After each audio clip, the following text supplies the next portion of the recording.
Why isn't Airbus taking the opportunity right now to attack Boeing?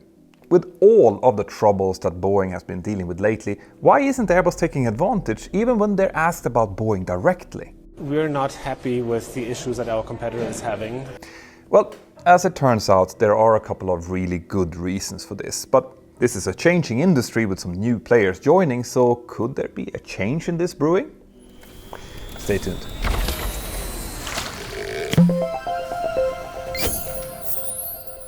Over the past few months, I have made several videos looking at Boeing's current troubles, how the company's history has led them to where they now are, and about what's going to happen to them in the future. Now, this one is not another one of those videos. Instead, today I want to look at the reactions of Airbus and explain why they haven't really done anything to benefit from all of their main competitors' problems. Now, I'm not saying that Airbus isn't benefiting from Boeing's current misfortunes. On the contrary, some analysts like Scott Hamilton over in Leham News have actually been pointing out that Airbus might actually be becoming a little bit complacent, and Boeing's troubles could well be one of the reasons for that. One example is in the case of the Airbus A220, which Airbus still hasn't managed to make profitable nearly 8 years after the aircraft entered service and 6 years after they took it over from Bombardier. Now, sorting out this aircraft is easier said than done, especially with the supply chain issues and other pandemic-era effects. But it is probably fair to say that Airbus might have been much keener to push the A220 in general if competition from Boeing had been a little bit more challenging. And that brings me to the first reason why Airbus doesn't have a big motivation to attack Boeing. They kind of don't really need to. Airbus is already manufacturing aircraft as fast as they possibly can, and that's especially true for the Airbus A320neo family. At the moment, Boeing also has a pretty big order backlog, over 5,660 aircraft, but Airbus is completely eclipsing that, with a backlog of over 8,600 aircraft, most of which are for the A320neo family. Now, what that backlog actually means is that if you order an Airbus A320 or an Airbus 321neo today, as you do, well, then you won't actually get your hands on it until well into the 2030s. Now, like I have explained before on this channel, Airbus wants to increase their Airbus A320neo family output to 75 jets per month by 2027. But Airbus doesn't necessarily want to increase their production capacity too much more either. Aside from the fact that many of their suppliers might not be able to keep up, building more lines, hiring more staff to make them operational and maybe even add or adjust transportation links to those lines obviously isn't free. But probably more importantly, this super high demand for new jets will eventually drop, and scaling down operations when that happens could leave Airbus with an inefficient production setup with too many facilities and too many people if they aren't careful. On top of that, at some point Airbus will also have to start planning for the A320 family replacement and also figure out where that one should be built. Whether or not the next jet will use conventional jet fuel, sustainable aviation fuels or hydrogen, its introduction will require the build-up of a new, expensive supply chain and manufacturing infrastructure, which will also take time to get properly up to speed. So with the current backlog now reaching well into the middle of the next decade, and with the new model also forecasted to enter service around then, this is something that Airbus have to plan very carefully for. They really don't want to end up with a complete production strategy focused on an outdated type.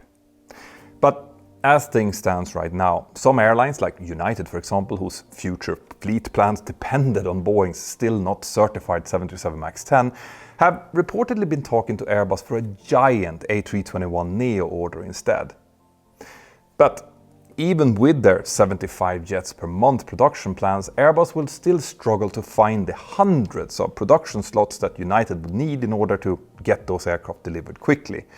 And getting them quickly is obviously super important for United, since they had originally been counting on the 737 MAX 10 being delivered, in the start of 2020 and going forward.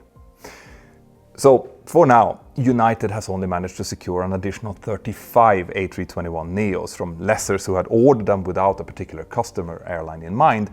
And remember, United originally had orders for 277 737 MAX 10s, so to fill that gap, they will now need way more in some way. What this all means is that Airbus at the moment is leaving money on the table by not expanding even faster. And it's even a fact that some customers who might have preferred Airbus A320 family planes are now ordering Boeing 737s instead, since they can offer quicker deliveries than Airbus can. But once again, even if it was possible for Airbus and its suppliers to increase production faster, it would be an extremely risky strategy in the long term, and it could even be risky in the short term. One of the worrying things that Scott Hamilton noted about Airbus in 2023 was that their final assembly line for the Airbus A321neo in Hamburg, Germany, was suffering from some quality control issues. Now, not at the same level as Boeing, but enough for some airline customers to take notice. So these realities of airline and lesser demand, production constraints, and the need to safeguard quality are some of the commercial factors that might explain why Airbus has been so reserved in their stance towards Boeing. But there is a much more fundamental reason why Airbus and Boeing wouldn't want to attack each other even without desperate airline customers and production constraints. And I'll tell you all about that after this. Did you feel like you just ran out of data? Isn't that one of the most irritating things that can happen when you're out traveling, especially when you're used to unlimited data roaming and suddenly you just don't have it? Well, I personally think so, and that's why I'm so happy to have Saily as the sponsor of this video. Saily is a new eSIM service app brought to you by Nord Security. With super affordable plans in over 150 countries, Saily will make sure that you can always stay connected, sparing you from having to constantly look for dodgy Wi-Fi hotspots or racking up huge roaming fees. A Saily eSIM is basically a new data plan usable in the country you are traveling to, compatible with both Android and iOS, and it doesn't need any physical SIM card.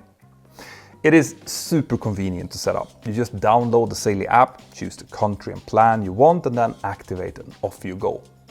A pro tip though is activating the plan before leaving, so it's ready for you as soon as you land.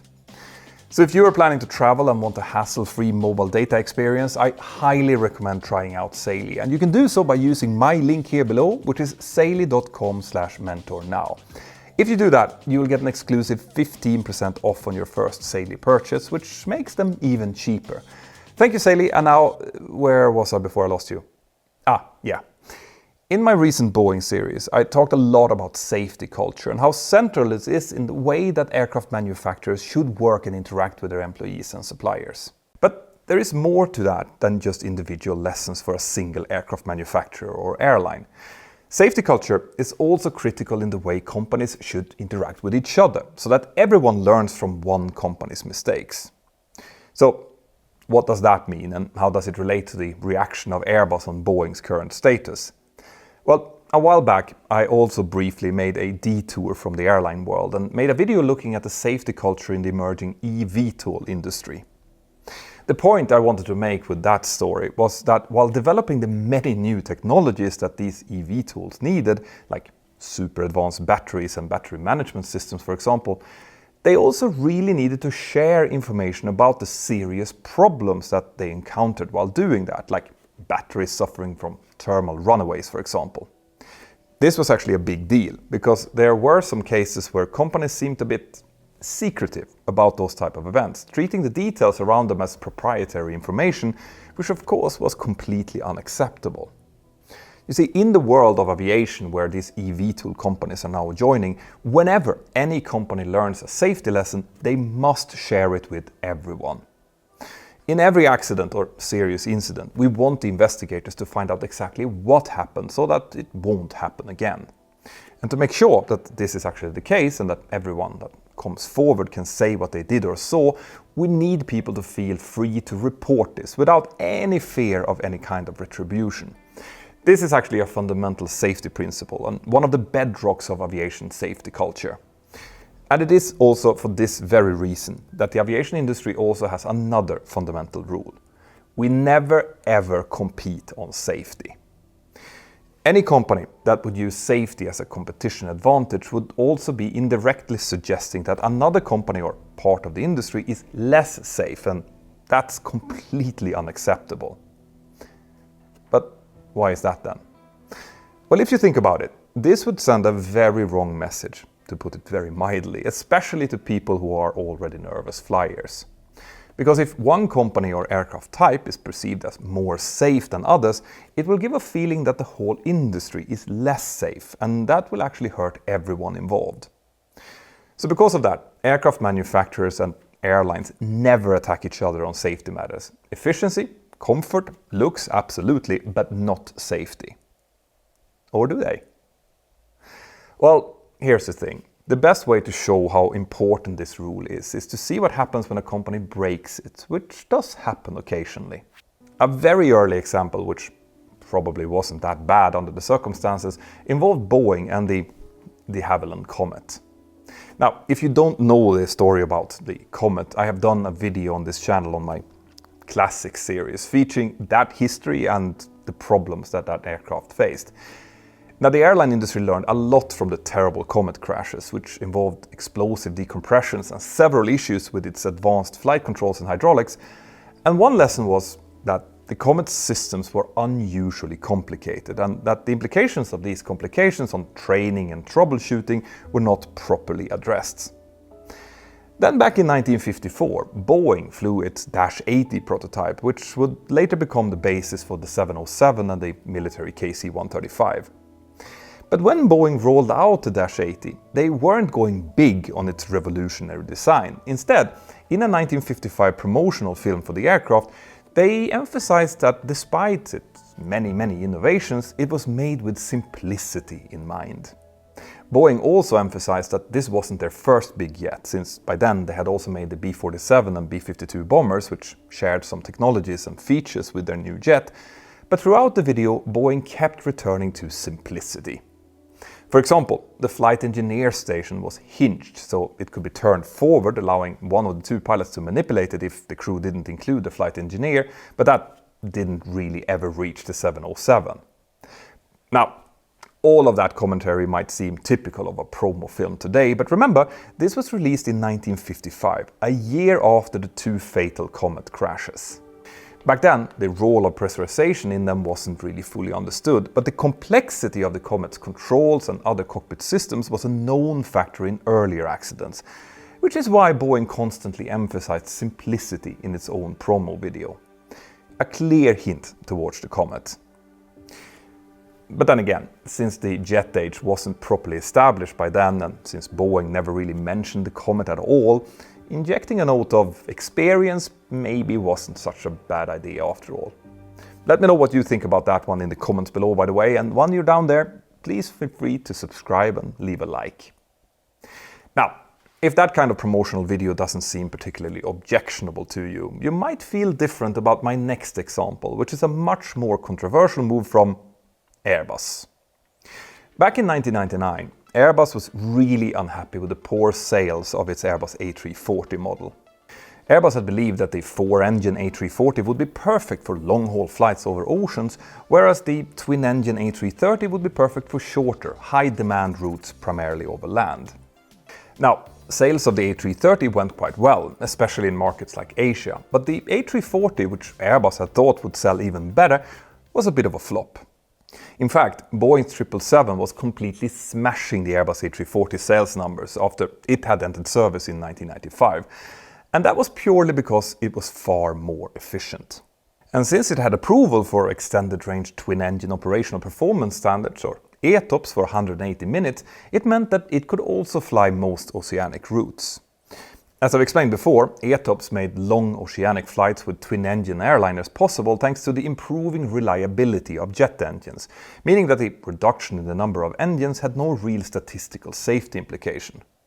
Boeing had initially planned to make the 777 as a tri-jet, like the McDonnell Douglas DC-10 or the Lockheed L-1011, but they changed their mind after the 757 and 767 gradually gained ETOPS approvals, and they ultimately decided to make the new 777 into a twin jet, which was absolutely the right call.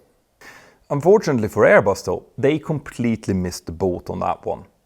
And that's actually quite strange, since in the 1970s, Airbus' first airplane, the A300, became the first twin-engine widebody to get a 2-hour ETOPS approval. And they really benefited from being more economical than the tri-jet, something that they of course pointed out in their ads. But back to the 1990s, the A340 now stood no chance to rival Boeing's 777 in sales. So what did Airbus do? Well, in 1999, they released this, a 2-page ad on the Aviation Week magazine as well as in other specialized aviation publications. The text above the A340 reads, "If you're over the middle of the Pacific, you want to be in the middle of 4 engines." Now, this ad seriously pissed off basically everyone. Obviously, it annoyed Boeing since it was clearly aimed at the 777, but it also annoyed most airlines, particularly those flying the 777, but also many others who flew Airbus's twin-engine widebodies over the Atlantic. And of course, it also annoyed the engine makers of the 777, and that's Pratt & Whitney, Rolls-Royce and General Electric, so pretty much everyone who also made the engines for Airbus's widebodies. Now, Boeing, a lot of airline executives, but also others, accused Airbus of exploiting the unfounded fears of the traveling public with this ad, and Boeing even added, "To infer that one type of aircraft is safer or another is riskier is inaccurate and inappropriate." Airbus obviously protested to this feedback, trying to argue that the ad wasn't about safety and denying that they were trying to inspire fear. In their version, the ad was about operational flexibility, like the fact that the pilots of a 4-engine plane with one misbehaving engine could choose to continue rather than landing as soon as possible. But is that the feeling you get when you see this ad? Now, as a general argument for 4-engine airplanes, this kind of makes sense, and if it hadn't been for that dark picture of that hostile wavy ocean under the airliner, maybe someone would have believed Airbus here. And eventually, this ad was quietly withdrawn, but incredibly, that's not the end of this embarrassing story. You see, less than 3 years later, at the 2002 Farnborough Air Show, Airbus put up an advertising banner on the road leading to the show with an A340 and the text, "4 engines, 4 long haul." Yet again, everyone condemned the ad, and Airbus once again maintained that this wasn't fear-mongering. But to many, this repeat offense just showed that Airbus hadn't learned anything from the 1999 ad fallout. And obviously, to make things worse, this was in the summer of 2002, less than a year after 9/11, which was a really difficult time for the entire airline industry. In a comment about the ad, the CEO of General Electric at the time said, "We are vehemently opposed to what Airbus is doing here. An ad like this is the very last thing the industry needs right now." And that General Electric CEO was David Calhoun, the current CEO of Boeing. Now, a bit more recently, in 2021, it was Boeing's turn to get criticized for raising safety concerns about a competitor. This time, the aircraft involved was the Airbus A321 XLR, which could actually get its certification quite soon now. Anyway, this aircraft features a built-in extra fuel tank inside of its fuselage, which helps it to get that extra long range. And Boeing raised concerns about how this new fuel tank design would perform in an emergency situation, when an aircraft makes a wheels-up landing, for example. Airbus eventually made some additional modifications to the XLR with a new, longer and sturdier belly fairing behind the main landing gear to protect the tank, but Boeing got a lot of criticisms online for these comments, since that feedback came so soon after the 737 MAX and 787 problems, with several articles saying that they were now questioning the XLR's safety. But to be honest here, Boeing's actions weren't nearly as bad as many made them out to be. EASA, the European Aviation Safety Agency, had invited others in the industry to comment on the certification of the Airbus A321 XLR, and Boeing was just one of those invited to comment on it, which is also why they did that. It was actually what they were asked to do. This isn't unusual, and it's a public process, although it normally doesn't get much attention in the press, and I think the big reason really why Boeing got some hard time here was because it was so close to their own problems. Now, there might be some other rare lapses in judgment where comments on safety were made by either Airbus or Boeing about each other, and you can let me know down here in the comments if you can come up with one. But the point is that these are exceptions, not the rule.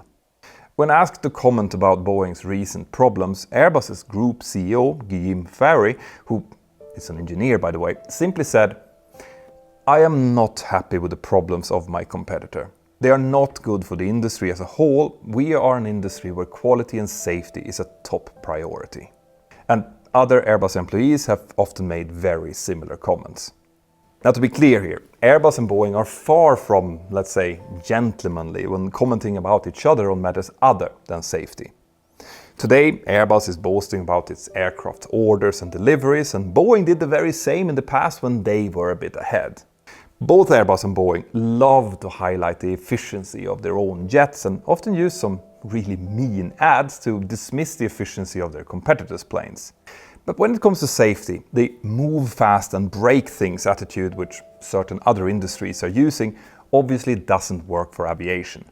And manufacturers and airlines don't want to fearmonger the public whenever their competitors happens to falter.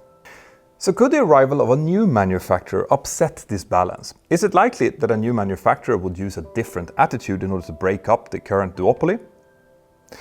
Well, I really don't think so. Whenever they come, new manufacturers will likely use the same suppliers and have the same airline customers as Boeing and Airbus does. Those customers will also likely have plenty of Boeings and Airbuses in their fleets, so they won't appreciate it if someone questions their safety. Now, there is always a chance for some turbulence whenever there's a newcomer in an industry, but I don't think everyone already in the industry will let our shared safety culture be put at risk. What do you think? Can you think of other cases of unwise criticism between aircraft manufacturers, or do you think that Airbus should be doing something different? Let me know in the comments below. These videos is being made possible by the support of my Patreon crew and sponsors. If you want to interact more directly with my team and I, consider joining my Patreon crew and check out my sponsor below. Have an absolutely fantastic day, and I'll see you next time. Bye bye.